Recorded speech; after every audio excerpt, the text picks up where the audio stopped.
guztioi, lehin eta behin. Buenos días. Etortzeagatik. Gracias por asistir. Sigue en castellano. Los resultados del último recuento que hicimos hace un año sobre la situación de las personas en exclusión residencial grave. Digo que hicimos porque buena parte de las personas que estáis aquí habéis contribuido en esta ocasión y en ediciones pasadas a la elaboración de esta investigación. Para hacer esta investigación ha sido necesaria la contribución de cientos de personas, para que os hagáis una idea, entre entidades locales, forales, entidades de tercer sector, personas voluntarias, profesionales. Básicamente lo que os voy a contar, que igual muchas de las personas que estáis aquí ya lo sabéis, es cómo hicimos el último recuento, qué novedades incorporamos, cuáles han sido los resultados y si me da tiempo al final, pues me gustaría hacer unas palabras sobre la necesidad de que sigamos manteniendo estos recuentos a lo largo del tiempo. No me voy a centrar mucho, pero ya sabéis que los recuentos nocturnos se basan en investigaciones hechas sobre el terreno en una noche concreta para determinar cuántas personas se encuentran, en nuestro caso, en una situación de exclusión residencial grave, bueno, según la definición que manejamos y que luego veremos. Básicamente tenemos tres objetivos y son los que hemos ido manteniendo a lo largo del tiempo. Saber cuántas personas hay, saber cuáles son sus características básicas y poder avanzar en cuáles son sus condiciones. Y desde que hemos hecho recuentos nocturnos de manera periódica, una cosa fundamental, ver las tendencias que observamos y los cambios a lo largo del tiempo. Creo que desde el inicio de estas investigaciones un punto fuerte que hemos tenido ha sido adoptar el marco conceptual de ETOS, que es una tipología sobre el sinhogarismo y la exclusión residencial que pone el eje de análisis en las dificultades de acceso a una vivienda. En la parte de metodología, y que ahora voy a explicar, básicamente lo que hacemos es poner en marcha dos recuentos de manera paralela. Uno centrado en los centros con alojamiento, ¿vale? Para lo cual es fundamental contar con la participación de todas las entidades locales, forales o del tercer sector que gestionan estos centros. Y luego otro recuento sobre el terreno en calle, ¿vale? Y aquí podéis ver, y esta es una de las novedades de este año, que hemos llevado a cabo un recuento en calle con dos perspectivas, que ahora os voy a explicar. Hemos intentado, con carácter general, que todos los municipios, y ahí hay municipios de mayor y menor tamaño, implementen un doble enfoque. El enfoque tradicional, que está basado en los recuentos que hemos hecho hasta ahora, con personas voluntarias, que recorren las zonas urbanas más seguras y accesibles de los términos municipales. Pero hemos incorporado, con carácter complementario y general, a la mayoría de los municipios un enfoque cualificado. Y el enfoque cualificado se ha basado en ese mismo recuento, no centrado en una noche concreta, sino en los días aledaños, al final de lunes a viernes, ¿vale? Aquí entre el 21 y 25 de octubre, hace ahora un año, y ese recuento lo han realizado básicamente profesionales, fundamentalmente educadoras y educadores, y personas con experiencia en este ámbito, y han recorrido otro tipo de zonas en las que habitualmente, y por las propias características de los recuentos en calle, nocturnos y con personas voluntarias, generalmente no se hacía, ¿vale? Y estamos hablando básicamente de edificios abandonados, zonas menos accesibles, boscosas, naturales. Por tanto, esta ha sido una novedad fundamental que contribuye a explicar en buena manera los resultados que hemos obtenido. Desde el punto de vista del ámbito geográfico, han participado en este recuento en calle del que os hablo un total de 30 municipios. ¿Vale? De esos 30 municipios, todos excepto uno han participado los de más de 20.000 habitantes, ¿vale? Más luego otros de un tamaño más reducido. Ha sido el año en el que más municipios han participado. ¿Vale? Para que os hagáis una idea, estos 30 municipios pues, representan aproximadamente un 70% de la población residente en Euskadi. Tenemos, por otro lado, una tasa de permanencia bastante elevada porque el 75% de los municipios que han participado en alguno de los recuentos continúan participando. Perfecto. En lo que respecta al otro tipo de recuento que hacemos, el recuento en centros. No me voy a detener mucho porque no hay grandes novedades en este caso. Básicamente lo que cogemos son los centros y servicios con alojamiento que forman parte del Sistema Vasco de Servicios Sociales, tanto los de competencia municipal como los de competencia foral. Y aquí el alcance es autonómico, ¿vale?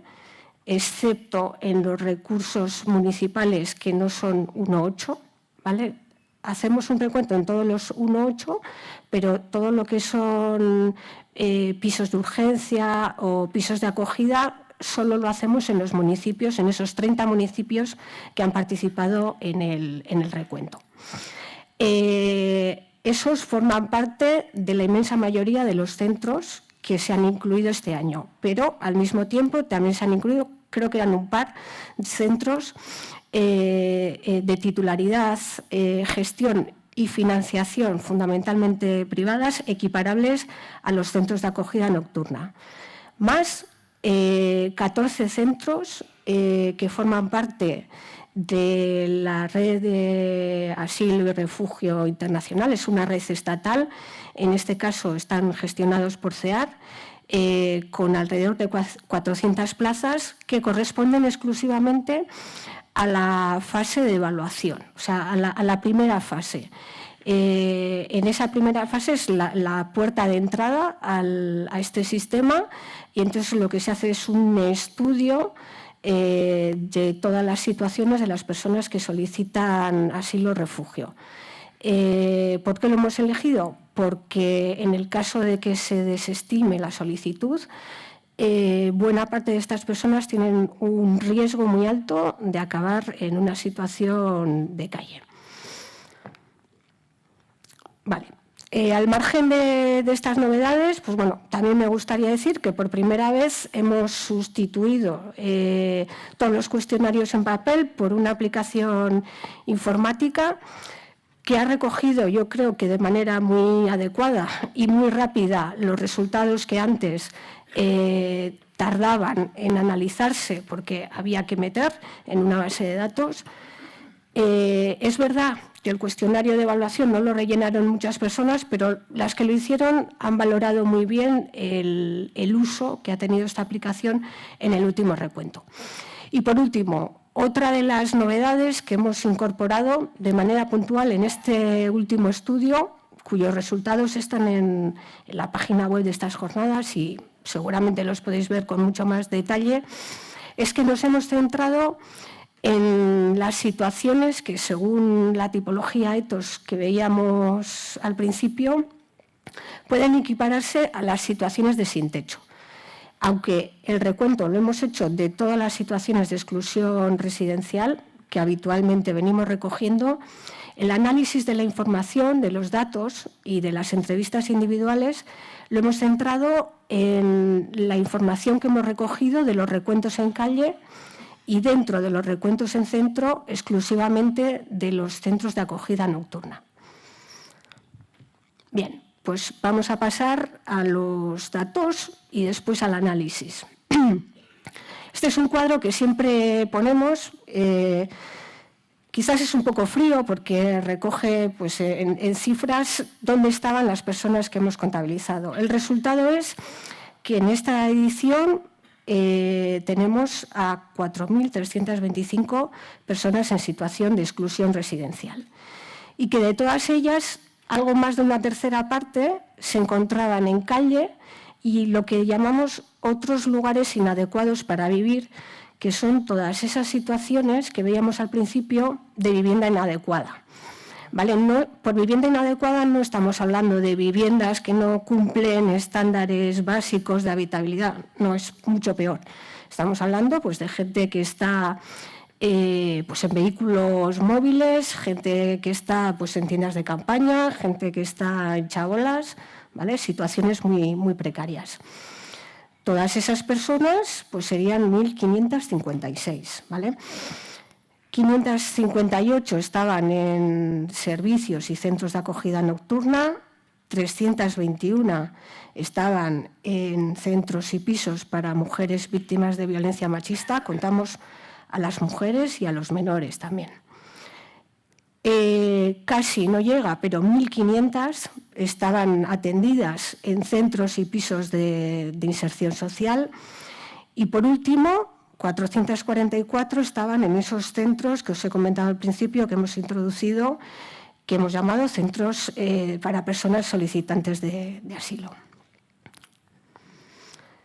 De los 30 municipios que participaron, aquí sacamos las tasas en relación a su población, ¿vale?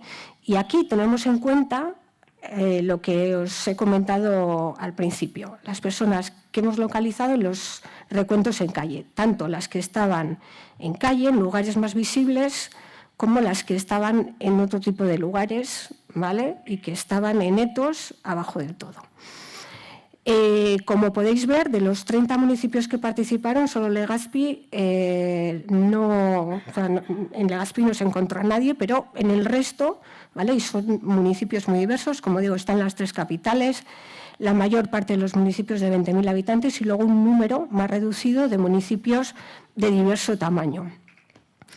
1.556 personas, para que os hagáis una idea, pues son... Si esta sala tiene un aforo de 200 personas, pues más de 7 salas como esta, ¿vale? Para hacernos una idea. Una parte muy importante, y eso ya se viene viendo desde el principio, estaban en alguna de las 3 capitales, ¿vale? En este caso, fundamentalmente en Bilbao y Donosti. Estaban pues, las 2/3 partes. En lo que nos venimos refiriendo, como yo solo por acortar hablo de personas sin techo, ¿vale? Una parte muy pequeñita, y luego voy a decir por qué y cómo se puede abordar, eran mujeres, solo 69, de 1.556.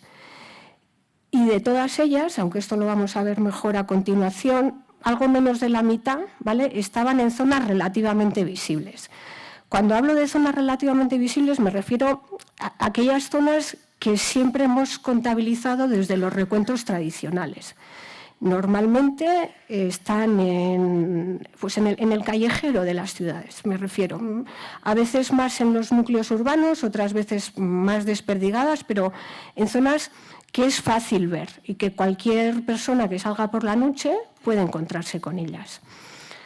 Entre esas zonas visibles pues, hablamos de calles, plazas, cajeros, en los alrededores de equipamientos públicos, pues, estadios o iglesias o infraestructuras, ¿vale? Túneles, puentes.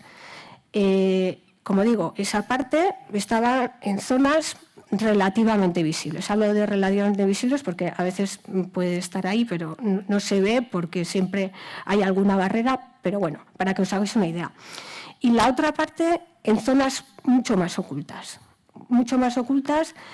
y que creo que en esta ocasión, al haber incorporado el recuento cualificado, hemos sido mucho más eficientes a la hora de detectar a estas personas que seguramente ya estaban en años anteriores, pero no hemos podido certificar o ver hasta este año, ¿vale? Y estamos hablando, como os digo, fundamentalmente de edificios no residenciales en estado ruinoso, pues naves industriales u otro tipo de equipamientos pues, relativamente abandonados, en vehículos, Y luego otra parte también muy grande en zonas boscosas, naturales, rurales, y estamos hablando pues, de gente generalmente en tiendas de campaña, chabolas, etc.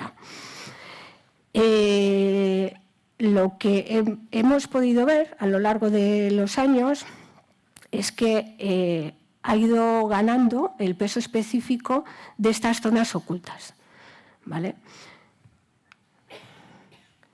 Estos tres gráficos resumen en la línea que no está pespunteada, es la evolución que hemos ido observando en los recuentos nocturnos, que se han basado fundamentalmente en la observación, ¿vale? Y cada año hemos ido recogiendo cuántas personas hemos visto en situaciones de calle. Pero la línea que está pespunteada lo que recoge es la gente que estimábamos que estaba ahí, pero que no habíamos visto esa noche. ¿Y cómo lo hacíamos? Lo hacíamos a través de dos sistemas. Uno con indicios de pistas que bueno, pues cuando veíamos en los recuentos que había pues mantas, sacos, pero no habíamos visto a nadie, pues se solía apuntar. Y luego también teníamos otro sistema que era en centros de atención diurna. Al día siguiente a la gente que acudía a esos centros se les preguntaba a ver dónde habían dormido y a ver si habían visto a personas voluntarias, si les habían propuesto una entrevista. Bueno, esos dos sistemas que eran bueno, un poco limitados, cada año nos daban una estimación de cuántas personas no habíamos visto, ¿vale? Entonces, básicamente, los gráficos lo que recogen, sobre todo de manera relativamente bien para Bilbao y Donosti, no tanto para Vitoria, que tiene su propia particularidad, es que esos indicios que aportábamos cada año, pues en realidad nos estaban diciendo que sí, que había un volumen de personas que efectivamente estaban ahí, estaban en una situación equiparable a la de calle, pero no podíamos acceder a través de la metodología que empleábamos. Y digo que lo muestran porque esa tendencia, ¿vale?, se ajusta bastante bien a lo que nos hemos encontrado en 2024. ¿Vale? Este gráfico está muy bien, es muy simple, pero resume bastante bien la tendencia que hemos ido observando a lo largo de los años.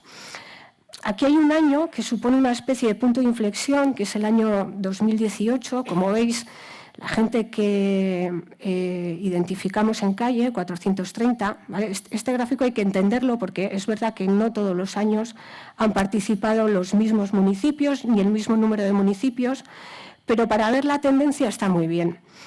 En 2018, como digo, sí que se produce una especie de punto de inflexión que tiene que ver, no solo, pero tiene que ver con el cambio de las rutas migratorias, ¿vale? Que en 2018 la ruta del Mediterráneo occidental crece mucho en afluencia y de ahí ese aumento tan importante que vemos en 2018. Y seguramente ese aumento tan importante, que claro, en 2020 es cuando se produce la crisis por la pandemia, entonces los flujos migratorios descienden, pero a partir de 2022 y sobre todo de 2024, y sobre todo, como os digo, es un factor importante, ¿eh? No es el único, pero es un factor importante de por qué aumenta tanto. Y es que nuevamente esa ruta, ¿vale?, de entrada al Estado, ya sea por Ceuta, Melilla, Canarias, ha recibido una afluencia muy grande. A lo largo de los sucesivos recuentos, y casi, no voy a decir en contra, pero de manera paradójica a lo que desde otras fuentes y investigaciones nos dicen, ¿vale?, el sinhogarismo de las mujeres. En los recuentos nocturnos se ha mantenido relativamente estable, apenas. Hablo en términos relativos, porque es verdad que como estas situaciones han aumentado, pues al final han aumentado las de hombres y las de mujeres. Pero si veis el número de mujeres que año a año hemos ido identificando, pues son más de 100, pero tampoco ha ido aumentando mucho. ¿Qué pasa? No están las mujeres. Vale, pues aquí yo creo que tenemos que reconocer un sesgo metodológico. ¿Vale? No están las mujeres porque las mujeres no están, y no digo que no haya mujeres, digo que hay muy pocas y que con este estudio lo que no vemos es que estén aumentando. Las mujeres no suelen estar ni en calle ni en centros con alojamiento, pero como digo, es un sesgo metodológico. Esto no quiere decir que la exclusión residencial no afecte a las mujeres.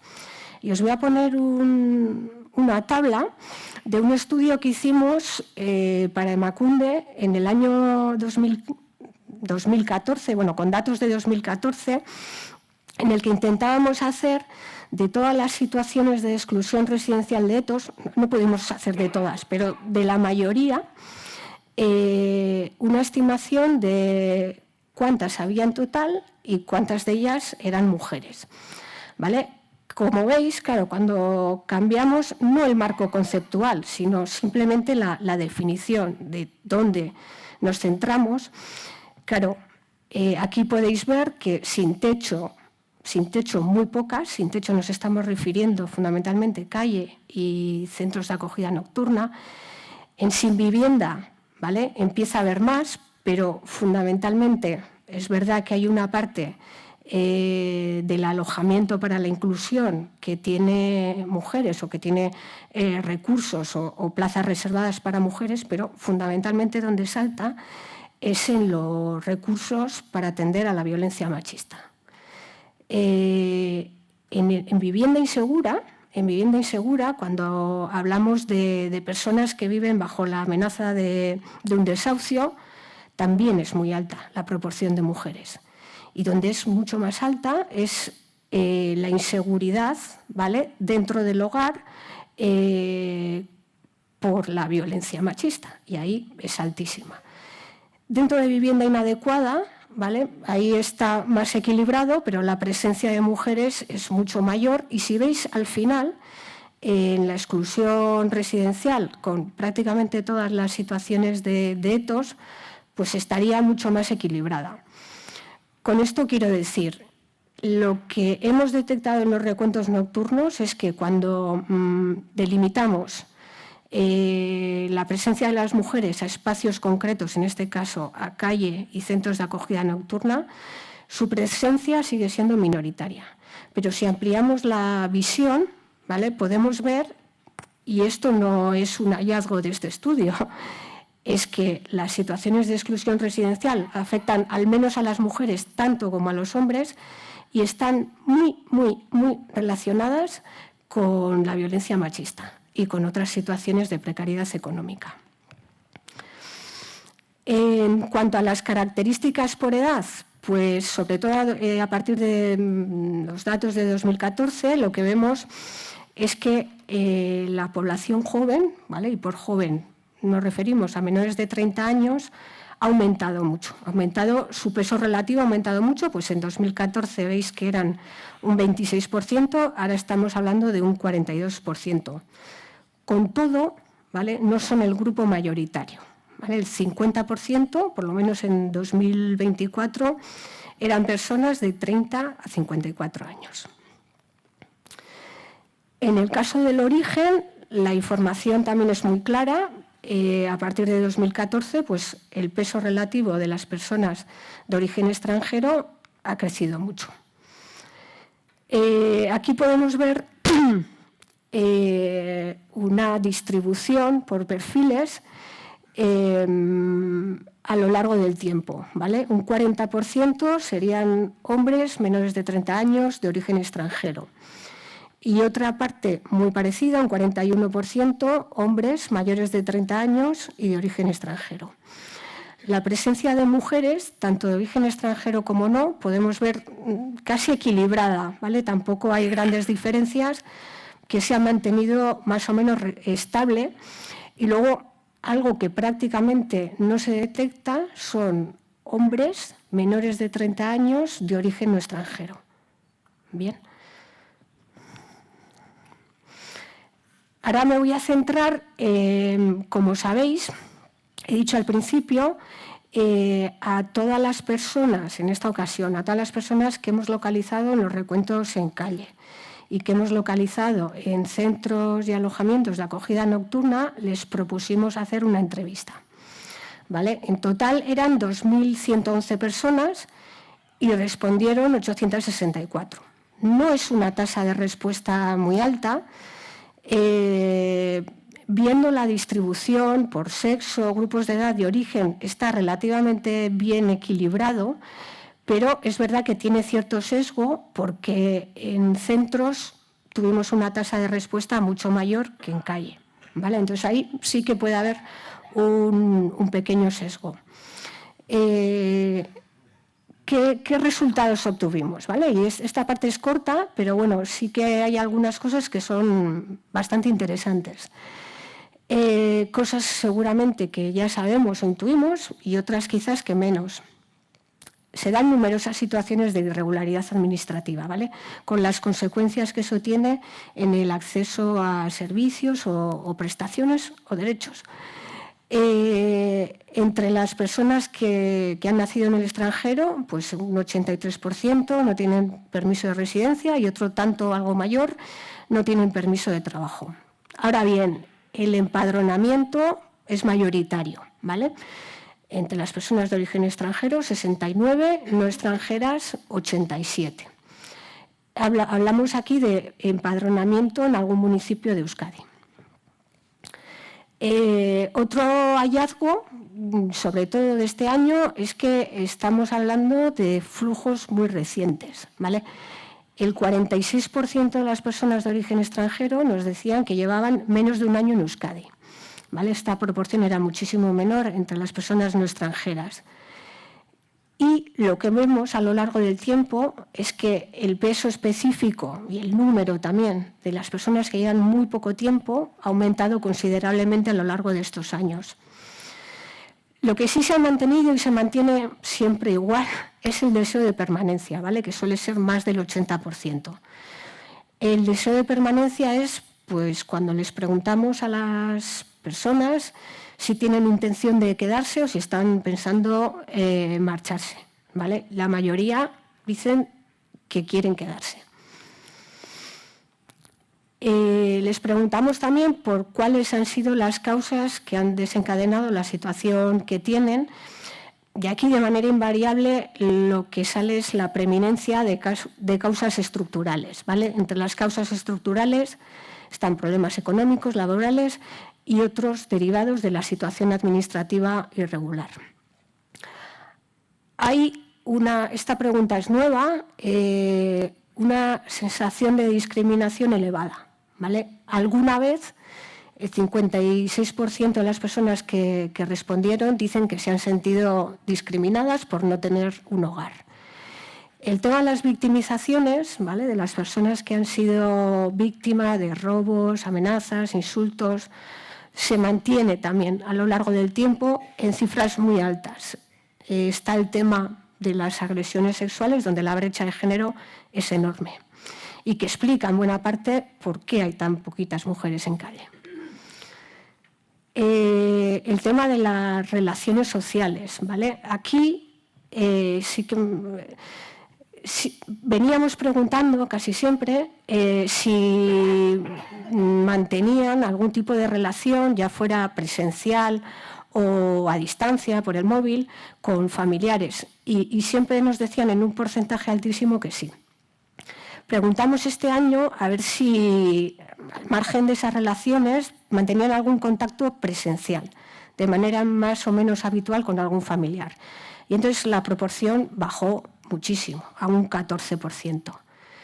Si a esto le añadimos que la mitad de las personas dice que pasa la mayor parte del día solas, teníamos que, conjugando estas dos preguntas, alrededor del 40% de todas las personas sin techo están en una situación que calificábamos como de soledad grave, bien porque pasan la mayor parte del día solas o bien porque no tienen ningún contacto familiar, ¿vale? Aquí hablábamos de familia que, bueno, pues muy posiblemente hay que trascender esta mirada, ¿vale? Puede que no tener una familia con la que tienes lazos biológicos, pero sí tener relaciones afectivas, emocionales con otro tipo de personas.